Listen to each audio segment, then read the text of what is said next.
All right, thank you, Paul. Good afternoon, everybody. We appreciate everybody taking time to come out today. And it's ironic, we just did this yesterday with Boone and Coach May. So excited to be back here today to introduce our next men's hockey coach. Of course, I want to express my gratitude and appreciation to President Cunningham and our Board of Regents. We have such great alignment on this campus, and just really grateful for her support and our Board of Regents. I also want to thank our men's hockey student athletes. I see some of them spread throughout here. Anytime you go through a change, it creates anxiety, and I'm really grateful how you all handled that. I appreciate your support, your patience as we worked our way through this process.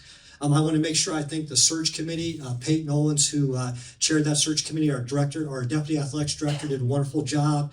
We also had Jenny Yalen, Tricia Butke, Dusty Clements, Kevin Gomer, our faculty athletic rep, Francis Homans, and of course, Lou Nanny was a part of that committee. So I'm really grateful for the work of our search committee. When we made our choice of Brett Larson, when I think of Minnesota hockey, I think of competing at the highest level and having success at the highest level. And when you look at Brett, you see his involvement with 4 national championship games. You see that he's been a part of 3 gold medals. This dude has competed at the highest level. He has great experience. He has great connections. We talked yesterday how college hockey is changing dramatically, and I'm absolutely convinced we've got the right person to lead our program as we move forward. So please join me in welcoming head coach Brett Larson.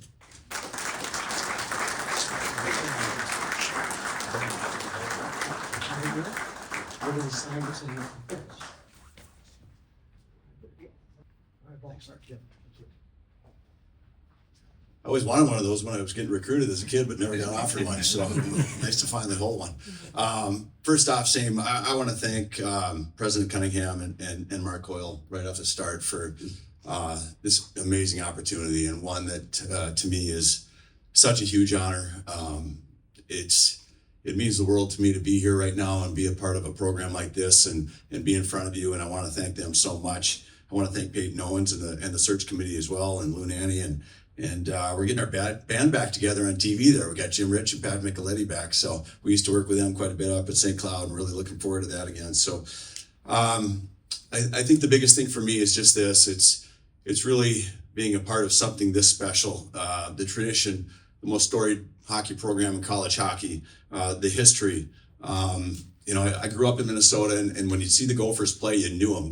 You're a little kid, they were men, and you watch them. You might as well be watching the Montreal Canadiens. I mean, they were big time. And I'll never forget my first college game. It was up in Duluth at the deck, and we got to play the Gophers that first game. And puck went in the zone. I was a defenseman, started coming around the wall, and I went down to pinch to keep it in. And this guy named Trent Klatt just absolutely rolled me right over, hammered right down, got up, helmet turned, snot bubbles out of the neck, one of those you can't find your way back to the bench. And I realized I'm in big boy college hockey now. And it was a moment when I realized that this program just has something special.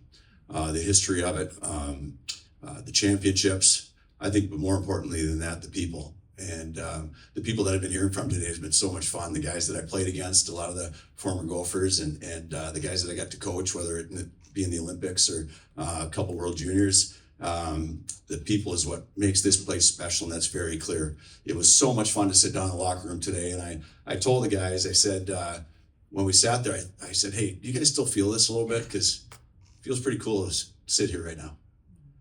Don't forget it, right? Don't take it for granted. Every day, let's make sure we know we're walking into something special.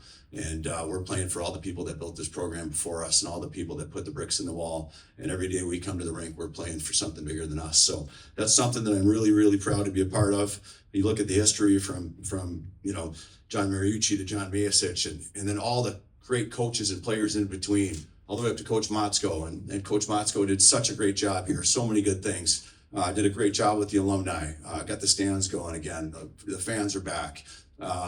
So many good things in college hockey. Bob, just a legendary ambassador of the game and somebody that's given so much. And I'm just in a unique position, I think, as a coach. And he's given me 2 programs in a row, and they're darn good when I get there. And I got to thank him for that. So I am really, really honored to be here today. It's a special place, and I'm proud to be a part of it. So thanks for welcoming me today. Thank you. We'll now take questions. As a reminder, if you have a question, please raise your hand and we'll bring a microphone to you.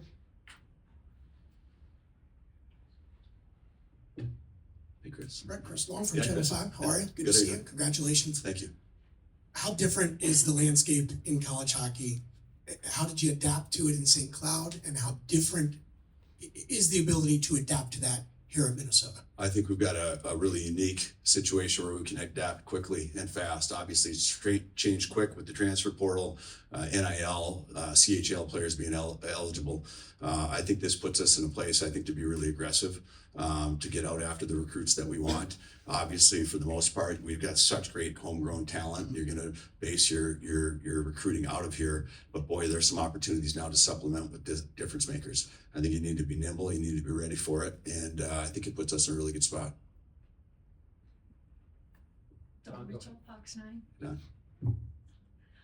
To jump off that, the recruiting class that Bob has left you coming in, and with the gentlemen that are here already, how happy are you to be able to be in that position to take this talent forward to the next generation? Well, the guys here, they all want to be on the power play, so that's why they show up to everything. So that's probably why they're here. But obviously, I'm very excited. This is not a rebuild, right? This is not. This program has, been winning championships, and I know last year didn't go the way it hoped, but it's not a rebuild. It's maybe a little bit of a retweak, right?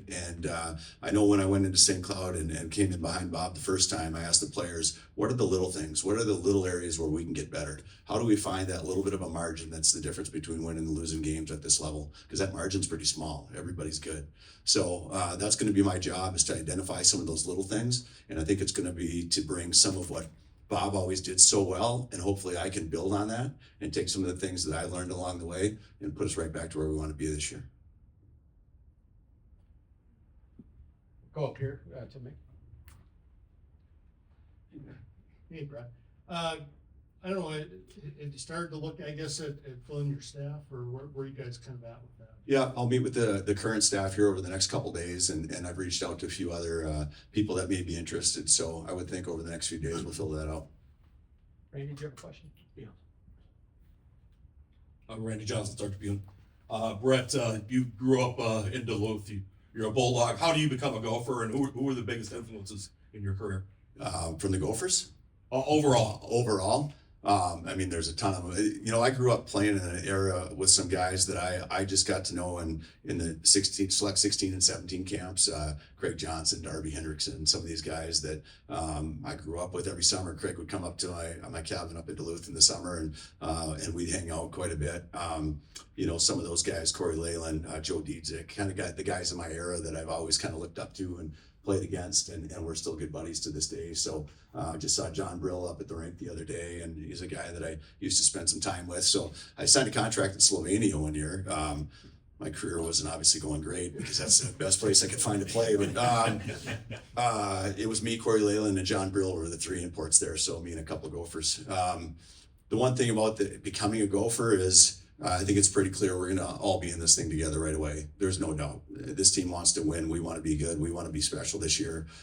For me to get into that locker room, I have to be genuine. I have to be with these guys every day. They have to know I'm with them, and I got to build trust. I think the biggest thing is building trust, building relationships with them, and making sure they know I've got their back and we're in this thing together and we're going to get it done. So it's not going to be hard for me to become a Gopher quick. There's too much history, too much tradition, too many people have put the bricks in the wall, and it's too exciting to be a part of it. Mike Russo with the Athletic. Can you reflect back on on how you became a coach and to get to this point? I was told today that Scott grabbed you out of medical sales. Yeah. I bet you could not have envisioned that you'd be standing here at that point. Yeah, that's funny. I don't know if I want to bore people with this whole story, but so yeah, I got out of playing, and like a lot of players, medical sales was the big thing. I'd run into Brian Bonnet, and he was selling stuff, and there are other guys, and so I signed on with this company called Ab Laboratories, and they didn't tell me what my product was going to be. So you go into some training, and then eventually they tell you what you're going to be selling. And my product was Similac infant formula, and I had no kids.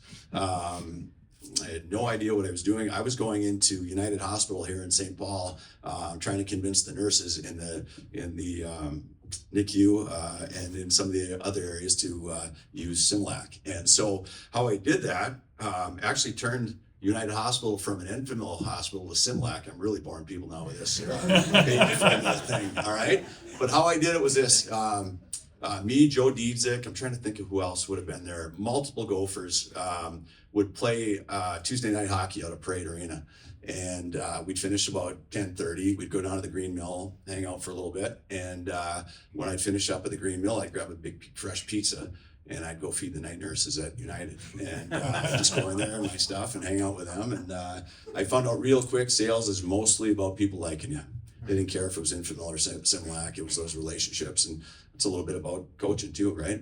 A big part of it is mostly the relationship. So I think I learned a little bit in my formula slinging days. Eric Vigo, Gopher Puck Live. Eric. Throughout this whole process, I've been hearing from a lot of people in Duluth about the relationships you've formed. One of them special is Hoagie. Yeah. And at his celebration of life, you spoke very well about him. What do you think he'd say to you, seeing you up here? How many people know him? But Hoagie's been a part of the Bulldog program forever, 60-some years old, with the program for 40-some years, mentally handicapped, and just one of the best friends of the program you could ever ask for. Just an unbelievable human being. I could get a lot of stories on that guy too. When I was playing out in San Diego, he'd say he was coming out for a week, he'd end out for 2, and then somehow he found a way to get on our flight to Anchorage for another week to go play up there. So anyway, a lot of stories about Hoagie. Yeah, I've got my phone has never blown up like this with text messages today, and most from Duluth are saying Hoagie'd be turning over in his grave today. But he's a special person and obviously a really good friend. Thanks. Brett, with all the changes in college hockey, NIL, transfer portal, Canadian juniors coming in, do you feel you'll need to have a GM type of a position on your staff? Yeah, it's something I'm looking at right now. It's interesting because that GM role is a lot of, it's a name of a role, right? Technically, they're still just one of your assistant coaches. I think back in the day, we used to call it a recruiting coordinator, right? So where one of your 3 assistants is really focused on recruiting the most. What I'm going to do is meet with the staff. I think I have a pretty good feeling of whose strengths are where and where they lie. And then what we'll do is put the people in the right spots. It's kind of like the power play. I know I got really great people right now, but the biggest part of the power play is where you put them. Put the right people in the right spots and we'll be successful. So definitely looking at something like that. I'm not sure that we'll use that exact title, but we will definitely have somebody whose priority is recruiting. We want to be a staff though that everybody recruits. I think recruiting is critical. I'm a big believer in that we all are. I know the staff in the room is as well. We've got some of the best recruiters in the world sitting back here, and it's the lifeline of the program. It's got to be a team effort. The head coach has to be very involved. So for me, it's going to be the priority number 1 here, starting a few minutes ago. Brett, just it's less than a week since Bob left. What was this process like for you? How much anxiety? How often did you talk to Mark and the committee? All that. Yeah, there was, these hockey world's funny. Everybody wants a scoop, kind of like your world, right? Like everybody wants the scoop. Everyone's trying to figure out who's in, who isn't, who they're talking to, who they're not. But for me, it was a pretty seamless process. Mark and I talked a few times. Obviously, go through the interview process with the committee. For me, I was, strategically trying to have some people that I thought had a good opinion on things and why they thought I should be here, reach out to Mark, and I appreciate the people that did that. Had some really good people in my corner that are friends and people that I've worked with before. So it was really nice to kind of just feel a lot of people pushing for me and getting behind me and believing that I could do it. Hi, Brett. John Shipley with the St. Paul Pioneer Press. You kind of joked that when they gave you that jersey, so I wish I'd gotten one of these out of high school, and kid from Duluth, and that, to me, that tells you something about this program, right? Yeah. Do you feel like you're still there, and like that the Gophers are still that premier Absolutely. program? And I'm curious, well, what was it like to compete against it? When you're competing against the Gophers? Yeah, recruiting and. Well, the one thing I would say when you're competing against them, they always get the other team's best because, to be honest, you're trying to prove that you can beat them. You know the Gophers are the best. You know they're the premier of college hockey. It's kind of the standard bearer that you want to prove that you're better than somehow. So I think the Gophers, the one thing is they better be ready, and we need to be ready this year because I know that every team playing us, their best punch is coming because they want to prove something against us. And and the other teams kind of enjoyed that sometimes too, right? It's that little guy mentality. So I think the most important thing for us is to understand that, making sure we're playing to our identity every night. Hey Brett, congratulations. Who's your greatest coaching influence and why? Oh boy, I've got a few, and that's why I kind of looked at being prepared or believing I was prepared for this job, and I thought, I've been really fortunate at Duluth to build 2 national championships with Scott Sandelin. Very fortunate with Killer and Dave Carl, a couple gold medals in the World Juniors. Fortunate to work at Ohio State with Steve Rollick, and I would say that probably the shining moment of my career as a recruiter was, I'd been at Duluth for 3 years. I was at Ohio State for 2, went to Duluth for 3, recruited both those teams for the most part, or helped. Obviously, it's always helped. It's the staff as well. And in that Frozen Four that year, Duluth played Ohio State when I was back at Duluth again. And so the Ohio State guys all came by, giving me the fist bumps. And I just felt very proud to be part of, recruiting 2 national championship teams or Frozen Four teams. So with that said, it's all my experiences. It's hard to pick one. Scott Sandelin national championships, David Quinn in the Olympics, David Carl in the World Juniors, Steve Rollick at Ohio State trying to do something to rebuild a program. So I think it's just kind of all those experiences together that really helped me. Eric Pico again. Yeah. What's the difference in those championship teams, and how do you intentionally try to foster that? You've been a part of some championships and gold medals. What's the key? Yeah, well, I think number one is, it starts right away with everybody being on the same page. Every common goal, everybody focused on what they want to do. A lot of it is the selection process of picking those teams, right? You want to make sure you have the right talent in the right spots. You want to make sure your power plays are set up the right way. Most importantly, though, I think once you get through those steps that you're looking for, recruiting is the biggest piece. I mean, you want to find kids that are hungry to win. You want to find kids that they want to beat their buddy if they're playing checkers. You want to find the kid that they don't take an off day of trying to beat somebody. And I think when you put talent combined with that kind of gritty, hard work, competitiveness, I think that's when you win. And I think you also have to build your team the right way. Every player can't be the same. You've got to have players that just will do anything to be on the 3rd or 4th line and not only accept it, but embrace it.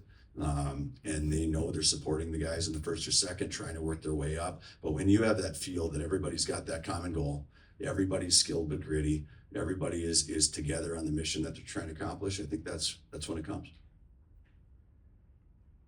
Yeah.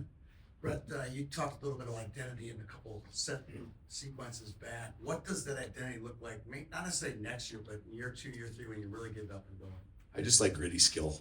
Getting after it, playing fast with skill, being on the attack, attacking in the defensive zone to turn pucks over quickly so we can transfer fast, attacking in the neutral zone so we can create turnovers and transfer fast. The offensive zone, being able to use our speed and skill and sticks to be able to attack quickly. I think this team has got I know it's got a ton of skill. Let's play fast and aggressive, a little gritty, a little bit of structure. And I think when you play that way, you can be successful. I think we can get up and down the sheet with anybody. And I think, we can. I see the look on your face. We get up and down the sheet with anybody. I think we continue to build our structure a little bit, play gritty, and have everybody playing that way. That's the plan. Question here, Rick? Yeah. I don't know, just describe, I guess, your 8 years at St. Cloud State. Obviously, there were some great moments in it. Yeah, it was. I mean, it's just so hard to believe that 8 years ago, I was driving down 35 and making a right at Hinckley, and Bob was driving down 94 and heading down this way at pretty much the same time. And again, he left me a great team and great kids, the Palin kids and the Schultz and all those kids that I got to coach there.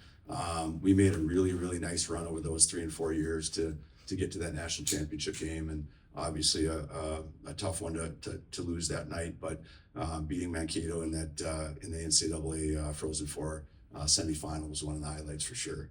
And then a couple years later, we played some great games with the Gophers. I always joke we beat them up in St. Cloud, and then we played here the next night, and it was 1-1, went to overtime, and we're hanging in there in overtime too, and we're not half as skilled. And then I look out, their last 3 that go out with 30 seconds left were Nyes, Faber, and Cooley, and I got like 2 Finns and a guy from Minnetonka that played a little bit, but they scored with 8 seconds left to beat us.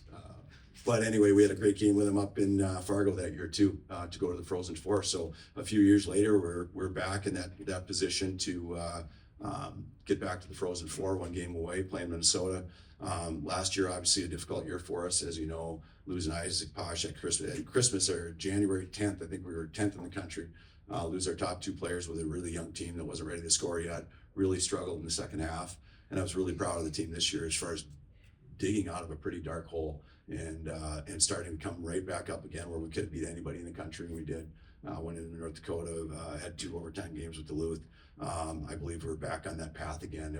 Every program at that level, you have some ebbs and flows to your seasons, and I felt like now we're right back where we needed to be going. Take 1 or 2 more for Coach if there are additional questions. So, go ahead, front row. Hi, Brett. It's nice to meet you. Hi, nice to meet you. I'm Jason from the Minnesota Daily. Just want to ask you, why was this the right job for you at this point of your career? Well, a little bit of what I said before. This is the best opportunity in college hockey. It's the best tradition, the best culture. It's got the best players. It's got the best facilities. It's the place you want to be as a coach. And I felt it was the best opportunity because finally I felt ready. And it was because of all those experiences we talked about. It was going through those national championship games. You know, I was fortunate to be in 4 of them, won 2 and lost 2. So I know what it feels like on each side to go through those gold medals. And to be honest, to go through a tough season last season and learn how to have to grind through it and get through some difficult times and help your players get through moments that aren't fun, that are hard. When you lose hockey games, it's hard on everybody. It's hard on the staff, it's hard on the players. And I think as a coach, you want to be able to make sure you're coaching through those moments and you're able to keep your team growing even when it's tough. So I just felt like the body of work finally matched up with the best opportunity a coach could ask for. We have a final question for Coach. We'll go back to Randy. But you were a player coach in the minors. Yeah. What did you take away from that, and how did that send you on your coaching career? Well, that's when I was in San Diego, and actually it was a St. Cloud alum, Steve Martinson, that was the head coach. That's where I got the bug for coaching, and I really enjoyed it. Now, on the ice, in the games, you weren't coaching much, but what I really enjoyed was practice planning. I really enjoyed learning, when to push guys based on, how much we've been playing and learning how to push or pull or have them ready. Putting the roster together in the summer was a lot of fun. So it kind of led me into wanting to be a college coach someday because it was a little bit like that. It was the practices and it was a lot of the recruiting. So, and I didn't mind doing it in San Diego for 4 years. So it wasn't a bad spot to be. So, yeah. So we always were told who could recruit to San Diego. So, but anyway. All right. Thank you, Coach. We appreciate your time. Thanks, everybody. We'll now have Director of Athletics, Mark Coyle, back at the podium. Once he gets up there, we'll go ahead and take questions. As a reminder, please raise your hand. We'll bring the microphone to you.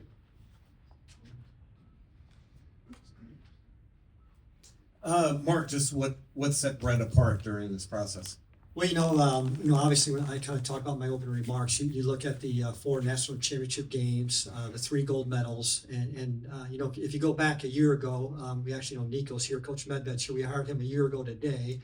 And if you remember when we talked about hiring Nico, we tried to get smarter with each hire. And if you look at Nico, who had great success at his previous stops, Keegan Cook is back there. Keegan Cook is part of that mold where we've hired people who've had success. And when you look at Brett and what he's done at each stop, he talked about recruiting when I was at Kentucky and worked for Coach Calipari. Coach Cal used to always talk about the importance of recruiting. Brett checks that box. He checks the box of being in national championship games. He checks the box with the gold medals, and then when I talk to people around the country, whether I'm talking to David Carl out at Denver, or I'm talking to Lou Nanny or Pat Micheletti or whoever I may be talking to, his name just kept coming up over and over again. So we're really excited. He believes in Minnesota and that he's here in Minnesota today.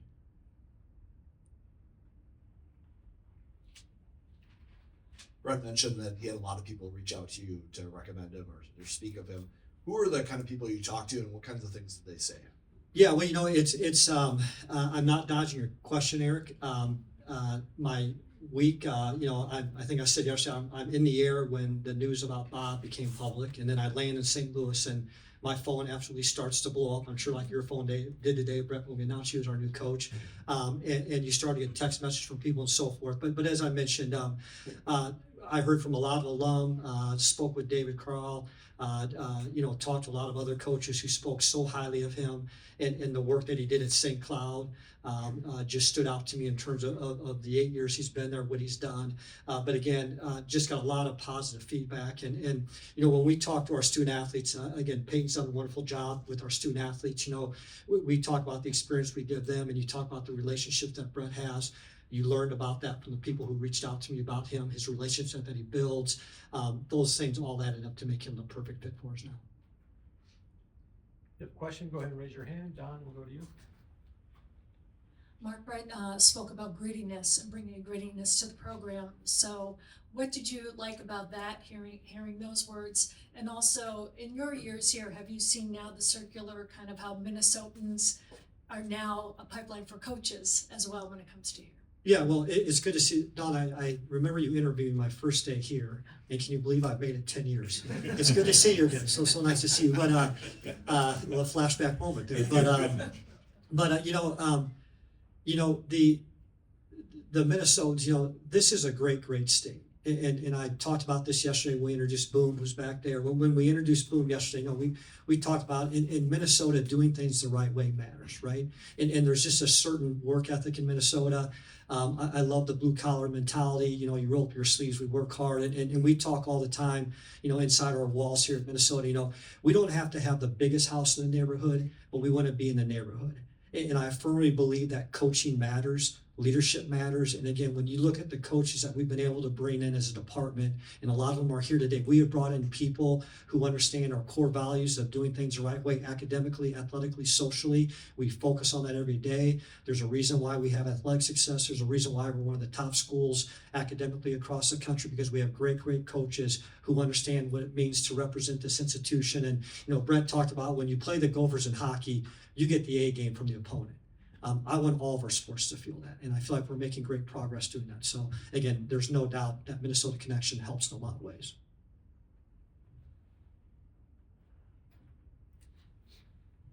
You mentioned you think Brett's the best guy to handle his program in the modern landscape, and I'm sure he said this is the best job in the country. I'm sure you talked to a lot of people. What is it about Brett's message that stood out from other people interested in the job? Yeah, I'm going to disappoint you, Eric, because I'm really simple. When we talked to the phone, I think the first time we talked was last Wednesday. We talked multiple times, and every time I talked with him, my wife Kristen is back here. She'll tell you every time I talked with him, I wanted to talk more with him. Like it's so engaging, and again, I put myself in the mindset of a student athlete, the mindset of recruit, and there's just this passion and this caring and this empathy to be a part of this program. And as he talked about what Minnesota hockey meant to him, I have a lot of respect for Sandy at Duluth. I probably can't say that as the athletic director of Minnesota, but what they've done there is super impressive. And I've had a chance to spend time with him, and I have a lot of respect for him and the fact that he worked there for so long, the fact that Ohio State, he was a big part of those recruiting classes. As he talked about, they're all in the Frozen Four when it was here a few years ago in St. Paul. So all those things kind of stood out to me. But again, just when I talked with him, I wanted to talk more with him. And I can tell you, the search committee had a chance to visit with him on Sunday and spent time with him. And when I had a chance to get done with, after the search committee met with him, and I had a chance to talk to Peyton and Tricia and others, they just all talked about how engaging he was, how genuine he was. He holds people accountable. He wants to compete at the highest level. So those are all things that kind of led to this moment. Mark, how much do you expect with the conversations you had with Bob that he'll be a resource that Brett can rely on the way things ended with Bob? Yeah, well, again, everything ended well with Bob. As I said yesterday, Chris, Bob had 7 great years here. I mean, 3-time Big Ten Coach of the Year, 2 Frozen Four appearances, had a lot of success here. And as I talked about yesterday, Chris, when Bob and I sat down, I'm a big believer in your past experiences, right? And Chris Peterson at Boise State, when he and I would talk, he always talked about what's the next best right decision, right?